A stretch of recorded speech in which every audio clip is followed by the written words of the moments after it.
Ang buhay ng isang food delivery rider sa Pilipinas ay isang kombinasyon ng sipag, tiyaga at matinding sakripisyo araw-araw. Yan, dito sa area na to lagi akong kabado talaga. Kasi kailangan di ako mahuhuli eh.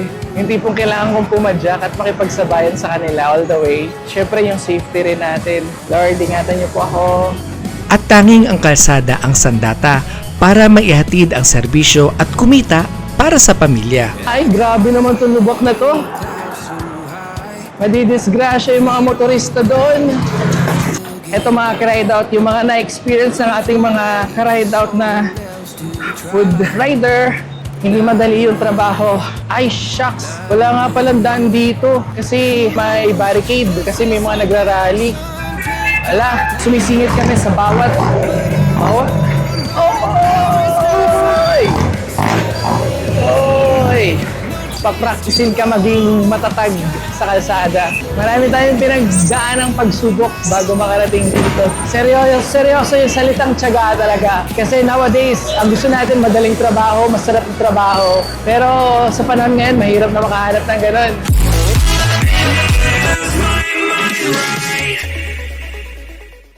Good morning mga ka-ride out. Samahan niyo po ako sa another vlog natin for today.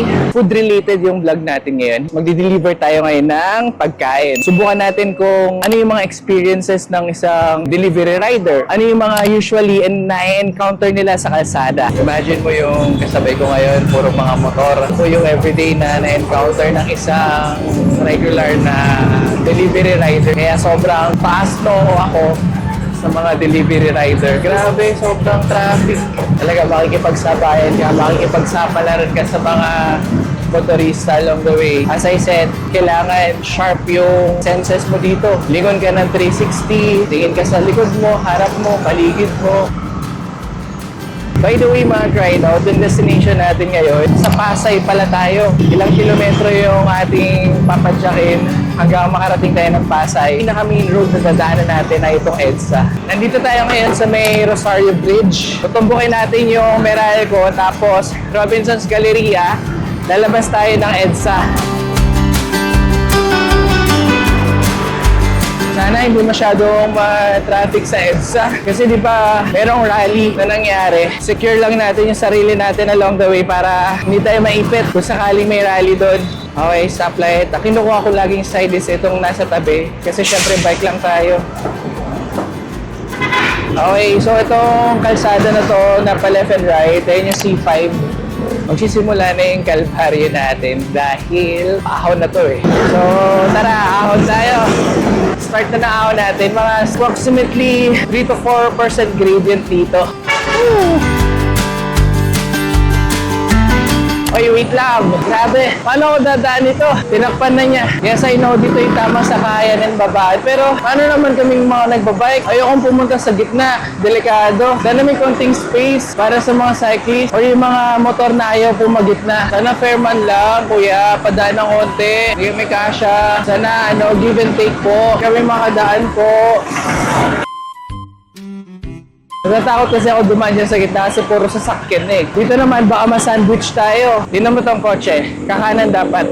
Pero nakita niya ang bike lane. Tapos paparating tayo. Hindi siya tumuloy. Minsan, powerful din kapag may camera eh. Kasi pinapakita nito yung totoong pangyayari. And hindi naman po sa pagyayabang. Pero pag may camera po akong dala, yung ibang mga nag-attempt na dikitan ako, harangin ako, napapalitan ng positive side. Pinapaunan nila ako. Tapos hindi nila ako parang inuunahan. Parang ganun. Yun lang po yung positive side. Dito pala, ramdam ko na yung hingal ko tsaka yung pagod. Hindi naman dahil sa mahirap yung ruta. Kasi physically, mentally, nakafocus ka talaga sa kalsada eh. Sa mga sasakyan, sa paligid mo para maging safe ka. Lapit na tayo sa EDSA. Sa left side natin yung Robinson's Galleria Mall. Yan, dito sa area na to lagi akong kabado talaga. Kasi kailangan di ako mahuhuli eh. Yung tipong kailangan kong pumadyak at makipagsabayan sa kanila all the way. And so I guess, ayan, buti na lang may sasakyan na magle-left din. Sasabay tayo sa kanila. Papasok tayo sa side na to. Tingin kayo po. And gigilid tayo. Yan ang una ko laging kinukuhang linya, yung gilid. Kasi yan lang yung binigay sa atin na lane kapag ka nasa major roads or kahit saang road pala. Bibigyan ka naman nila eh. Basta dahan-dahan ka lang din. So, nandito na tayo ngayon sa EDSA. Ayan si Kuya. Grab food din.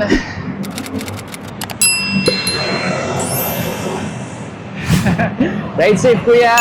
Sa left side natin, Mega Mall. So far ngayon, walang traffic. It's a weekday. Time check natin, 9 o'clock in the morning. Ayan, pagka may nag-signal sa right, always be alert, slow down, stop, kasi kakanan sila. Always give way. Ayan. Pagka gano'n na may sasakyan na paparating, kapag ka medyo mabilis, pwede mong signalan ng kamay na wait lang po, slow down po. Hihinto naman yung mga yan. Para sa akin, pag nag-hand signal ka ng kaway or you ask humbly sa kanila na padaanin ka, mag-slow down, yun yung pinaka-importante. Ito, palusong tong area na to eh. Slow down lang.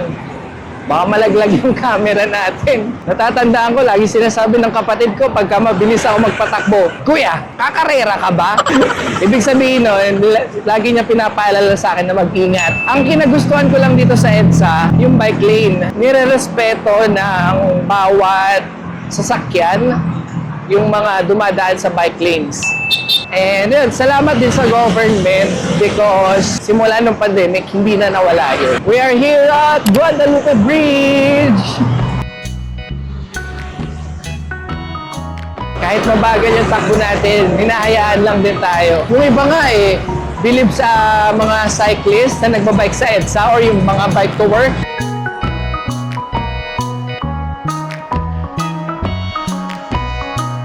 Ang ganda ng kalsada dito papuntang Makati. Pag nag-right side tayo, ito yung papunta ng Rockwell.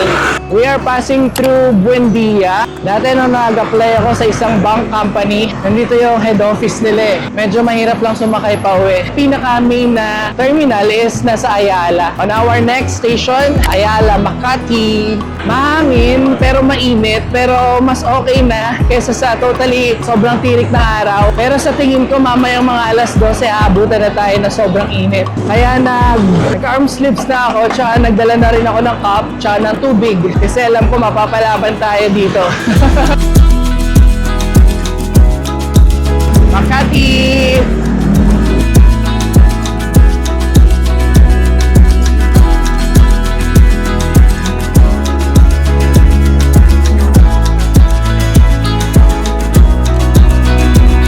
Ito hindi ko kabisado masyado yung daan dito sa baba. Kasi puro bus terminal eh. Ayun, may bike only na way. Tara, check natin. Madilim ah. Hello po, padaan po kami po. Bike po.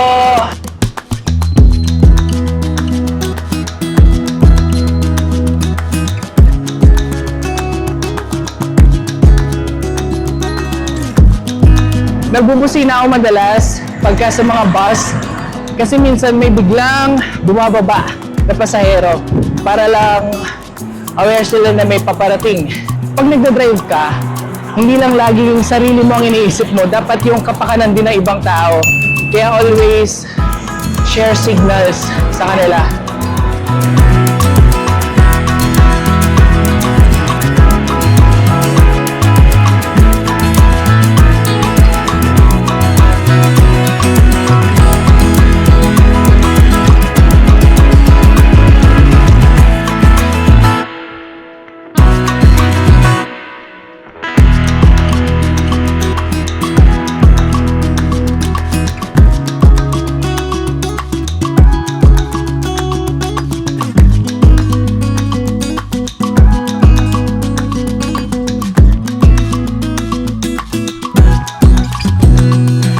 Dito sa mga, ay grabe naman itong lubak na to. Madidisgrasya yung mga motorista doon. Palusong pa naman to. We are approaching Magallanes Station. Dito tayo magtatanong sa baba kung meron bang daanan or kahit footbridge man lang papunta dun sa kabilang side. Kasi mas malapit dun ang TAF eh. Meron nga ba? Alam ko release ng trend dito eh. Ayan, dito guys. So may nakasulat dito, pakiusap, akayin lang po natin ang bisikleta sa loob ng park. Wait lang. Pag inakit natin to, tanong tayo. Kaya pwede magtanong, papunta ko ng top kuya, may daanan po ba pa kabila po? Oh, akyat ka dyan, tapos dito mas kabila na. Dito sa kabilang side. Tapos pagbaba nun, EDSA pa rin yun. Papuntang tawa. Mawa. Ayun, sige. Salamat kuya. Thank you po. Ayun, so sinabi ni kuya dito meron. Salamat kuya, ride safe sa atin. Maganda na ginawa natin to kasi para aware tayo at malay natin may mga ka-ride out tayong nanonood na umiikot ng malayo para lang makapunta dun sa kabilang side. Kung makikita natin, ito pala yung tulay oh. Halos ka-lane. Ay, Diyos ko po, ang taas. At taas naman ito, putik, parang dadaos-dus na ako dito pagbaba. Yeah. Gagi, walang bike lane. 20 kilos ng buhat natin. Wait lang, nangangalay na ako. Wait lang. Ay, salamat. Ito yung park sa kabilang side. So, dito tayo sa kanan. Yan, dito sa baba, tatawid tayo dito. Okay, dire-diretso na dun, papuntang top. Dahan-dahan. Mga siguro approximately 3 to 4 kilometers hanggang dulo ng EDSA. Kasi before, kaya hindi ako dumadaan dito, walang tawiran na gano'n. Hindi ko pa alam talaga. May ikot ako sa loob ditong Manila. Malayo. Yes, ngayon, magbubuhat nga lang tayo. Pero okay na rin. Saglit lang naman na buhatan. Tsaka safe and convenient naman yung lugar. We are arriving to Rojas Boulevard, Baclaran area.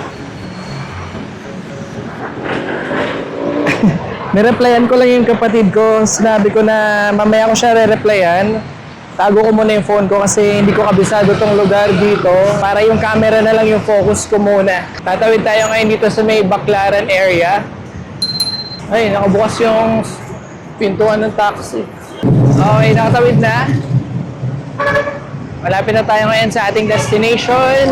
Mga approximately 2 kilometers or 3 kilometers na lang. Nandito tayo sa may The Heritage Hotel. Nasa kaliwa ko. Pag diniretso mo, The Mall of Asia. Pagkakaliwa, papunta na ng south. Pag kumanan, papunta ng Maynila. Thank you, Lord. We're almost here sa ating destination. Hi mga ka-ride out. Nandito tayo ngayon sa may tapat ng US Embassy. Dito natin kikitain si Sir Paul, yung ating client sa ating food delivery. Nag-order siya sa atin ng bonus bangus at saka ng hipon, relleno, tinapa, at saka daing. Suki na natin si Sir Paul dito sa bangus and tried and tested na rin ito. Nag-crave siya last week. Kaso, ngayon lang kami nakapag-deal. Yun, yung schedule din namin ngayon lang din na clear. Kaya ito, excited na rin ako na ma-meet siya ulit. Cyclist din siya, tulad ko. Supporter din natin si Sir Paul. Salamat, Sir Paul! Ito po. Thank you po. Mabigat po ha. Pwede ba picture, sir? Oh, sige. Ayaw mo. 1, 2. Thank you, Sir Paul. Thank you. Ingat po. Ingat. Apa. So yun, mag-ride out. Hindi pa dito nagtatapos yung ride natin. Pupunta tayo ngayon ng San Andres, Manila kasi meron tayong isa pang cyclist na nag-order at ihatid natin sa kanya yung ating next order. Ay, puro order. Basta, let's go! Naalala ko tong lugar na to kapag gusto mong mag-apply ng seaman para may mga establishments dito na tumutulong sa mga seaman para makasampa. Tama ba ako itong Kaalaw Avenue? 4 kilometers na lang sa ating destination. Ayan, go na! Back ride out, nadaanan natin ngayon yung National Museum. Sobrang pangarap ko makapasok dito. Lalo na bagong-bago siya ngayon para sa publiko. Kasi gusto ko yung mga history ng ating bansa eh. Nadaanan naman natin yung City Hall ng Maynila.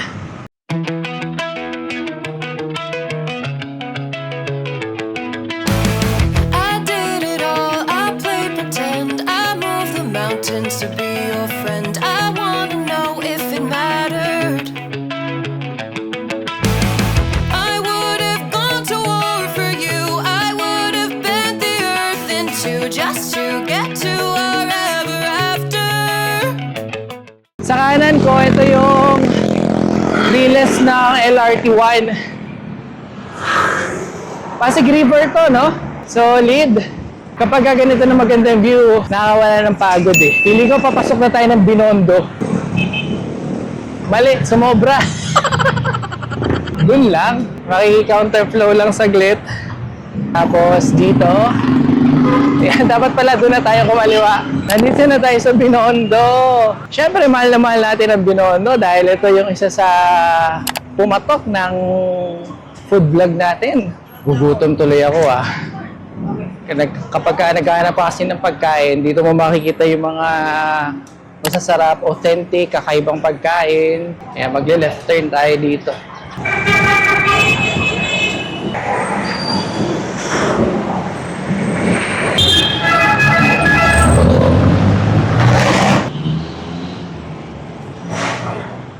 Nandito na tayo sa Tutuban area. Alam mo, meron akong naging friend na rider din. Nung pandemic times, talagang paldo kung paldo pala sila talaga kung kumita, kung sisipagan mo lang din talaga. Tapos mamahalin mo yung trabaho mo. Susulitin mo talaga bawat oras. Sisipagan mo bawat confirm booking na makukuha mo. Pero ma-enjoy mo yung trabaho. Pero syempre, ang equivalent nun, physical strength mo. Time check natin, mga 12:00 na ng tanghali.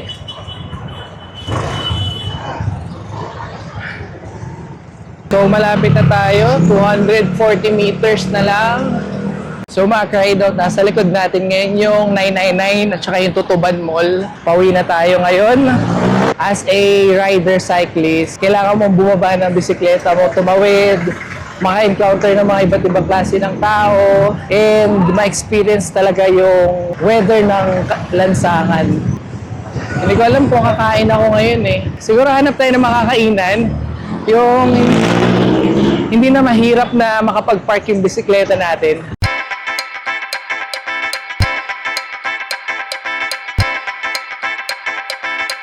Okay, so nandito tayo ngayon sa may Isitan sa Recto, and isa sa naisip kong kainan is itong kay Neneng B na beef chow fan with tapa and Hungarian. 100 pesos siya. Kuya, isa pong beef chow fan with tapa and Hungarian. Dine-in, kuya. Ang viral na chow fan or chow fan combo mula sa Neneng B Hungarian Sausage ay isa sa pinakasikat na street food trend ngayon sa Maynila.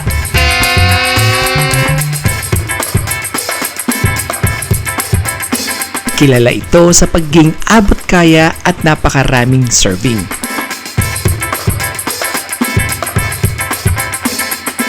Mula sa Hungarian sausage plus beef tapa chow fan sa presyong 100 pesos kada order, sulit na sulit sa serving na hindi tinipid.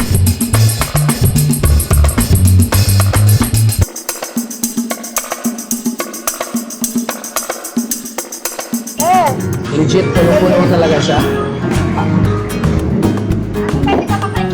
Up. Puro tapa pala nakakain to. Kung may bilog kang kumain na tao, swak sa ito.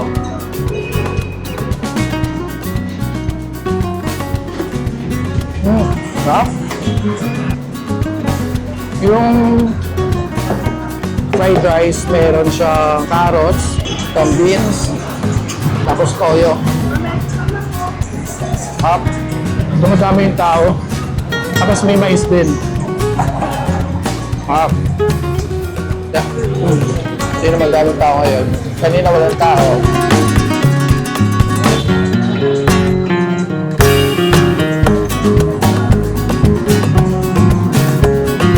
Up. Located sila dito sa Isitan Recto branch, katabi lang mismo ng Recto LRT2 station. Alright, goods na tayo. Nakakain na tayo kaya na-recharge ulit yung katawan natin. Ay, shucks! Wala nga palang daan dito. Kasi may barricade. Kasi may mga nagrarally. Ala, wait lang, mamaya ko na ulit tutuloy yung vlog ko Kailangan muna natin makalabas dito ng maayos. Balik tayo dito sa Recto. Pero maganda naman yan, nakatapos na tayo ng deliver natin. Kaya meron peace of mind na ako. Papracticein ka maging matatag sa kalsada. Nandito tayo ngayon sa May Espanya. Masaya maging food delivery rider sa Pilipinas dahil sa hawak mo ang iyong oras, direkta mong nakukuha ang bunga ng iyong sipag, samahan at kapatiran o bayanihan sa kalsada, at kakaibang pasasalamat o yung taos-pusong thank you kuya, mag-ingat po kayo sa biyahe. Pero may ilan ding mga pangunahing banta sa kaligtasan ng food delivery rider tulad na lang ng aksidente sa kalsada dahil sa mabigat na trapiko, masamang panahon at lubak-lubak na daan, krimen bilang biktima ng pagnanakaw, panloloob, lalo na sa mga deliveries tuwing gabi at paminsan-minsang karahasan. Pang-aabuso tulad ng customer incivility o kawalan ng galang kabilang ang mga unreasonable demands at verbal abuse na nagdudulot ng stress. Boom! Cubao! Pagod! Nasa Cubao na tayo ngayon. Paano tayo nakarating dito? Hindi ko rin alam. Pag nasa Cubao na ako, komportable na ako na malapit na sa bahay. Grabe yung dinaanan ko. Makaiwas lang dun sa barricade. Tapos sa sobrang traffic. Pero at least ngayon, malapit na tayo makauwi ng bahay. Seryoso yung salitang tiyaga talaga. Kasi nowadays, ang gusto natin madaling trabaho, masarap yung trabaho. Pero sa panahon ngayon, mahirap na makahanap ng ganun. Unless na lang, anak ka ng ganitong politician, likas na mayaman na kayo. Pero sa ngayon, malabong mangyayari. Kaya naman kailangan natin ng sipag at tiyaga talaga. And also, naniniwala ako dun sa dalawang letter B. Para umasenso sa buhay, kailangan mo ng diploma. Pero kung hindi ka mapalad sa diploma, daanin mo sa diskarte ng buhay. Bago ko tuluyang tapusin ang vlog natin ngayon, gusto ko lang magpasalamat sa lahat ng mga ka-rideout natin na sumama, sumuporta, at mas naunawaan ang buhay ng isang delivery rider. Kaya naman mga ka-rideout, patuloy niyo po akong samahan sa mga ride-out natin. At salamat po sa oras na binigay niyo sa panonood. Once again, this is Ka-Rideout Aaron. Power! Peace out!